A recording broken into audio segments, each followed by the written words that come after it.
One day you'll wake up and you realize that you wasted your potential. And it won't be about material things, how much money you have, what car you drive. It'll be about you, the person that you failed to become. Because here's the truth, successful people all have one thing in common. You can take everything away from them and within 2 years, they're back on top. Why? Because success isn't because of what they have, but because of who they are. Imagine this, you kick an Olympic sprinter off the team. You take away all his money, you take away his shoes, and he'll still come back to be an Olympic sprinter. And you know why? He's not an Olympic sprinter because of the things he has, but because of who he is. Because it's him who runs fast, not what he owns. And if you want to change your life, you need to become that kind of person. Law number 1. Only the disciplined ones are free in life. You've probably heard this one before, but it really is the foundation of everything. The only way to truly change your life is by being free, by actually being able to choose what to do. A man who doesn't have discipline can't say no to anything. And the man who can't say no isn't free. You want freedom, everybody does. Freedom to do what you want. But here's the paradox. The only way to be free is through discipline. Most people don't get this. They confuse freedom with gratification. They think freedom is doing whatever you feel like in the moment, but that's the opposite of freedom. Freedom is being able to choose what to do, even if your body and mind doesn't feel like it. Even if everybody else tells you not to do it. Law number 2. Want it, but don't need it. Needing something is weakness because it's not really you who needs, it's your ego. And most of the time, you don't actually want the thing itself. You want other people to see that you have it. Do this for me. Next time that you feel like you want something, ask yourself this question. Do I really want it? Or do I want other people to see that I have it? And really think about that question. Because it changed my life, to be honest. We're social creatures. We want validation from other people. We want to show other people that we're doing well. We want to prove it to others. And things that you actually want, even if no one sees it, are rare. And here's the problem. When your desire is tied to validation, then you're no longer in control, really. You're a puppet. And my friend, remember this. You are chasing approval from a world who crucified a perfect man. Think about that. You're chasing approval from a world who crucified a perfect man. Marcus Aurelius once said, "What are you afraid of losing if nothing in this world actually belongs to you? What really matters is who you are when everything is taken from you. Just you. That's the truth. That's what you can't fake. The sprinter. Become the Olympic sprinter. You can't fake the speed. Become something that is still left when everything else is taken from you. Become something that you will be proud of that's left. And that is you. That's you as a person. And don't get me wrong. You can want success. You can want a car, a nice house, but not need it.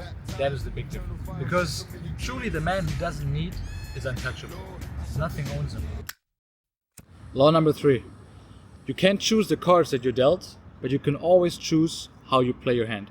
Let's make this clear. In life, you don't get to choose the cards you're dealt. Some are born rich with everything they could ever want, and some are born without access to clean water, without legs.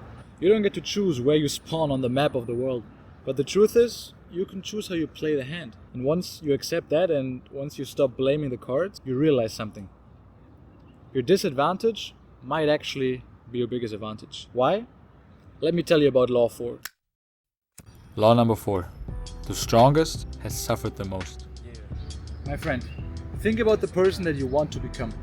The strongest version of yourself, unfazed by anything. There's one thing that you can do in your life to become that person. Every time you suffer, every time things don't go your way, every time you get betrayed and beaten up by life, ask yourself this.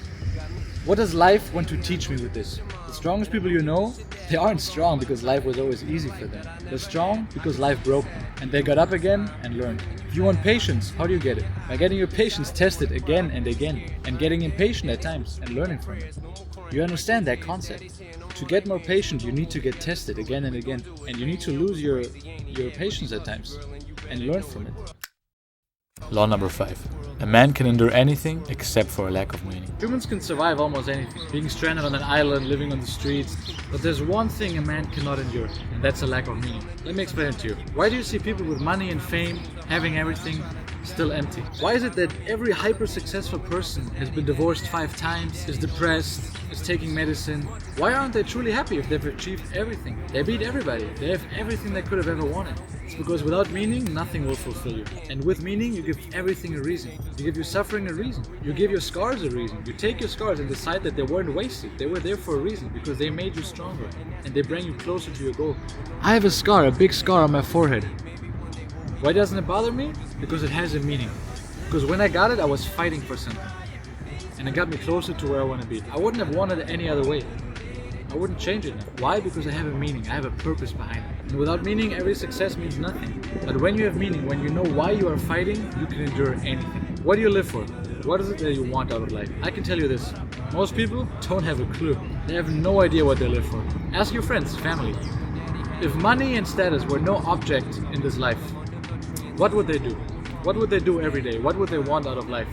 You'd be surprised by how many people have no clue of what they want in life. Most people have no idea what they actually want outside of money and status.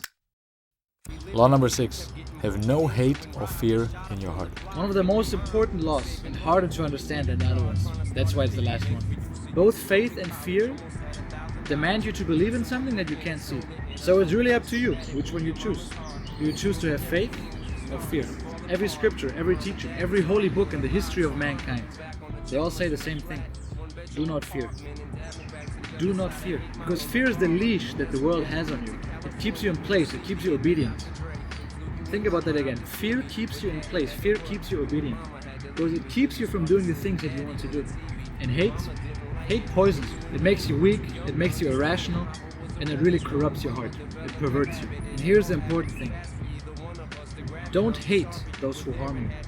Don't hate those who do you injustice, but rather pray for them.